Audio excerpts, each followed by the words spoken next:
Now to the most important part of every show. Today's guest is local appraiser and fellow real estate agent Tina Mallamas. Welcome, Tina. Thank you. I have known you for many, many years. We sat on the Board of Equalization for Clay County together. That is a fun board.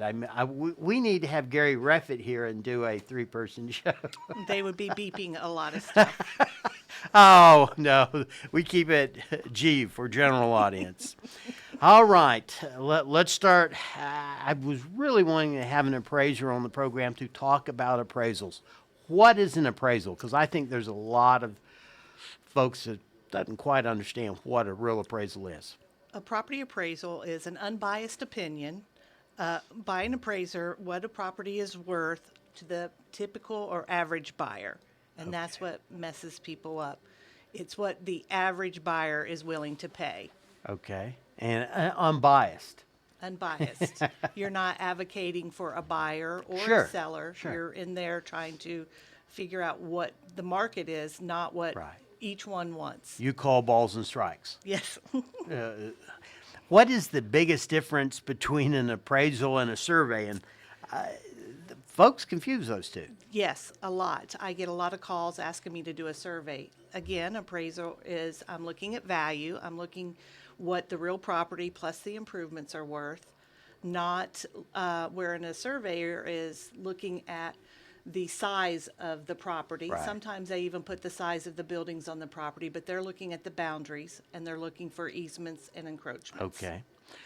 Let's say there's a young couple out there, or maybe a single fella or gal. What do first-time home buyers need to know about appraisals? First thing they need to know is work with a good lender. A lender is going to help them through the steps of an appraisal. The lender is going to be the one who contacts the appraiser.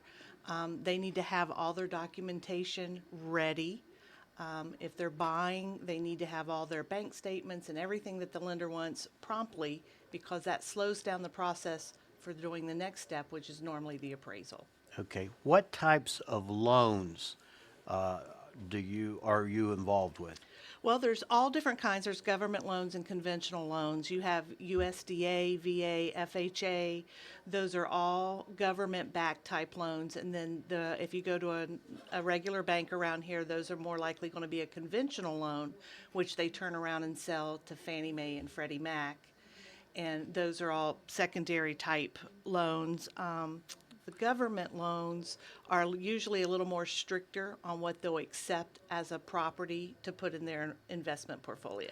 I guess my question then would be, does it matter from an appraisal standpoint what type of loan it is?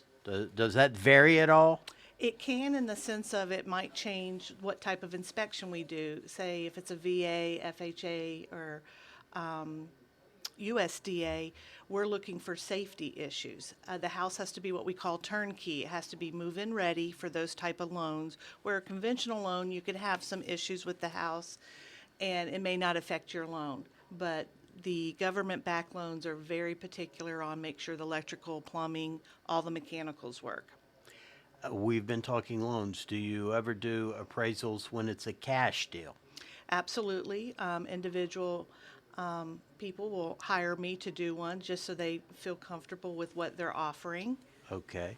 Who normally, when you're out there working, who normally contacts you? Do they call you? Do they email you? Who orders the appraisal? Usually, if it's a loan situation, the lender has to be the one.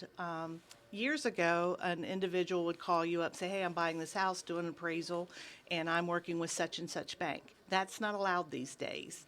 The lender has to contact you or a third party that they work with. Sometimes we have companies called AMCs, appraisal management companies, work in between the bank and the appraiser. And I get them anyway. I can get notified email, fax, phone, text, any way that they can get a hold of you. How many years have you been appraising in our area? 23. 23 years. Yeah. That's a long time. I bet you've seen a lot. I've seen it all. I could write a book. Well, you haven't seen it all. I can't, just when you think you've seen it all, oh, you've just cursed yourself. Yes, I did. Could you walk us through the process, how you conduct an appraisal? You get that call, email, text. Take us from there. So you first you start off with what lender or client you have. Most of them give you what we call engagement guidelines. Some banks want certain things, certain product put in the report. Some want a flood map. Some want more than a standard 3 comparables. You can have as many comparables as you want, but some banks request certain things. Some will ask you to add listings. So you review that. You start digging into who owns the property. Is there a survey that's been recorded? Then you contact whoever's living in the house, and we do a walkthrough. We look, when we're in the house, we're looking for condition. We're looking at quality of the components within the house. We're looking to make sure everything works. We have to document deferred maintenance, which is holes in the walls, windows don't open, smoke detectors. That's a big thing. A lot of people don't have smoke detectors and carbon monoxide detectors in their homes. It's very important to have those for safety issues. We measure a house, and then we take all that data and turn around and find properties that have sold that are similar to that. Let's go back. You measure a house. Yes. How difficult is that? I guess with a small little cabin. When you see a rectangle, you pull up and go, yes! But, here on the lake especially, you see houses with many, many corners Right. and angles. And for years, I was the old tape measure girl. You get out there in the bushes and hopefully stick it in the corner of the gutter and strip that tape across the house. But latter now, my husband helps me part-time, and he talked me into a laser. So it's a little easier. Someone points, someone holds a little block of paper, and the measurements are a little easier that way. And there are guidelines. There's different ways to measure a house. If you're getting a standard loan, back I think 3 years ago, 2019 I believe it was, they finally come out and said, you're going to use this type of measuring to measure a home. Oh, wow, that's nice. So it's uniform. It's uniform. More uniform. So everyone should be on the same page. We're still not, because county tax assessors aren't always following the same guidelines. Well, the assessor doesn't go into the home No, and measure the no. rooms like a pro like yourself Right, does. right. And then anything under like a 7-foot ceiling height on ANSI is the mostly what we use. The ANSI is the standard form of measuring. They don't consider if you have 7-foot ceilings or below living space. So you may have, an A-frame or a cabin with a small, Right. short ceiling height. Those areas are not considered living space in the sense of square footage. Our guest today is local appraiser and real estate agent Tina Mallamas. Tina, how does someone prepare their home for an appraisal inspection? I never even thought about that until we were going over some ideas for the show. And how does someone prepare a home? They know the Right. appraiser's coming. What should they do? Some people over prepare, the house is spotless. Some people don't care. Technically, I would say, hey, make sure the appraiser can get in every room. We're required to look at every room.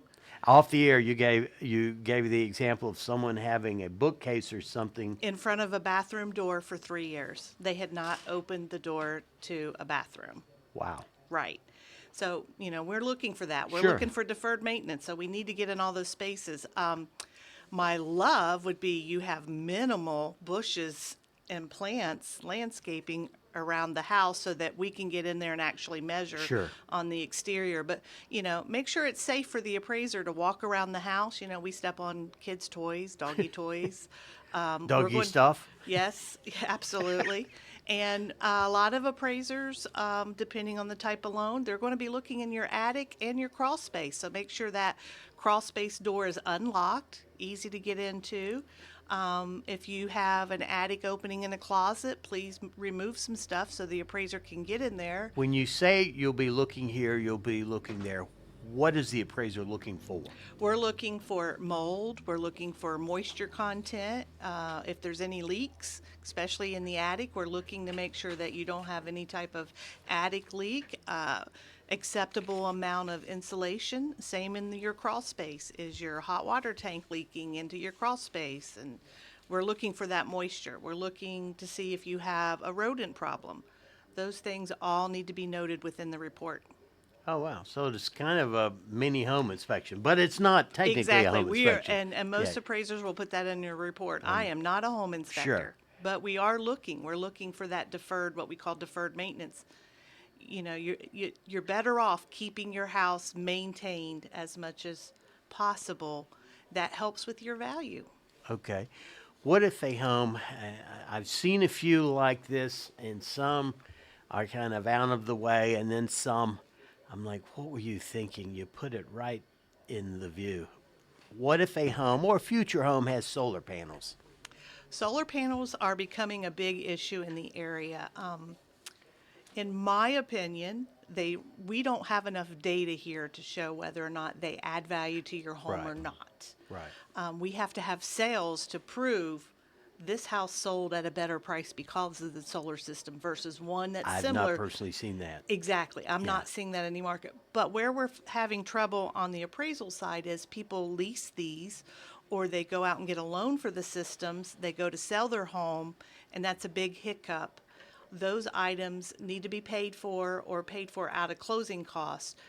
You can't sell the home with leased solar panels on it and the next person take that over. That has to be settled prior to closing. We touched on this earlier. Our appraisals just for loans. Let's say I'm paying cash. Now, I've had plenty of cash deals where they didn't want an appraisal. You know, a rich man or woman wants what they want, they're willing to pay. But I've also seen quite a few all cash deals where they've checked, we're getting an appraisal. That's happening more and more. I think a lot of that has to do with more and more people watching TV shows and talking about that. There's a lot of shows on real estate these days that wasn't there 10 years ago. But no, Good and bad. I'm seeing in the 20 some years of being in the business, I'm seeing more and more cash buyers getting appraisals. We do appraisals for a lot of things. Divorces is a big one. You know, we have estates, some people on taxes. If you're going to donate your property to some organization, we come out and figure out what the value of that donation is. I remember years ago a gentleman was donating a vacant lot to Cars for Kids, and we spoke. Yes. Yeah. All That right. happens a lot. And, you know, it's a good thing that if people can do that and get that off the books. I see a lot of people don't plan on using a lot. They got a good deal on it just to get it off their list of things. All right. You mentioned going through the big D, divorce. Yes. Can Have you ever had a property owner, and I'm guessing this may happen in that arena, a property owner disagree with the value of the appraisal? Absolutely. A lot of people disagree. Everyone thinks I'm they guessing it's worth more than. usually everyone thinks they live in a palace. It happens. Yeah, and a lot of times both sides will get an appraisal, the husband Right. and the wife, or one Sure. of the spouses.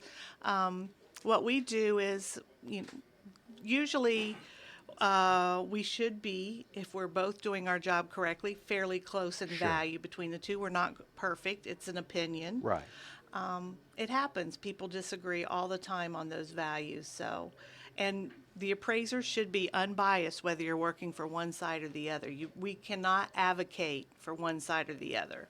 Are there different types of appraisers? Yes, we have many types of appraisers. I'm a certified residential appraiser. You have general appraisers who are doing more commercial work. A lot of the commercial work is businesses or a commercial type building.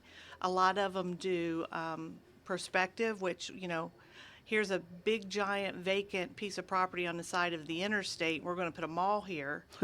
What's that going to be worth? Those are big jobs. Some of those commercial appraisers can work a year on a project. Us as residential appraisers, we're trying to work less than 7 days. Doesn't always happen, but that's a time frame that we're in. So you have appraisers who appraise just timber on a property. And you have appraisers that appraise just farms. Gas stations are quite interesting. A lot of gas station appraisals are based on gallons per gas sold. Oh, wow. Yes, I've Interesting. never gotten into that. That's all commercial. But to get to that point of becoming an appraiser, there's quite a few steps to get up to those different levels. Describe in our, and I've got to think this happens in our area. Coming from Florida, where there may be a subdivision with 2,000 homes and you've got model A, B, and C, is it somewhat of a challenge to be an appraiser in our area because there's so many custom? I mean, everything's Everything's custom. custom. Yeah. When I first became an appraiser, I was told if you can work in a rural situation, you can work anywhere. And it is. It's quite, some jobs can be quite tasking. It's a long time trying to figure out what to compare it to. That's why a lot of times we prefer to do square footage over bedroom count. If you're in that big giant subdivision, you can figure out what a bedroom and bathroom is worth more Right. that way because most houses are similar in size. Where here, it's crazy what you find in homes sometimes. What does it take to become an appraiser? One of the strange things I thought is you have to be a U.S. citizen, have to be 18, Interesting. you have to have a diploma, then you have to take a High school diploma? high school diploma or equivalent. 75-hour course, I think, is what they're up to in appraisal classes, and then you're still not there. You have anywhere from 1,000 to 1,800 hours working with a supervisor, supervising you on every job. That's awesome. Apprenticeship. Yes. That is sweet. And you've been doing it for 23 years. If there's someone out there who thinks they may need an appraiser, could you give us your contact information? Sure, you can reach me at mallamasappraiser.com or Spell at Mallamas. Gmail. Good Lord. I know that's a wild one. Mallamas appraiser, appraiser at gmail.com, or my number is 828-361-2615. If you had one piece of advice for someone who is going to get their home appraised, what would it be? Fix all your deferred maintenance. Get it cleaned up. Get it cleaned up. Same as listing Fix a those home. screens, make sure those doors and windows work, put in them smoke detectors, absolutely. Get it prepared. Folks, today's guest has been Tina Mallamas, local appraiser and real estate agent. As always, we really appreciate you tuning in, and if you have any questions, please give us a call at Century 21 Black Bear Realty, 706-896-8633.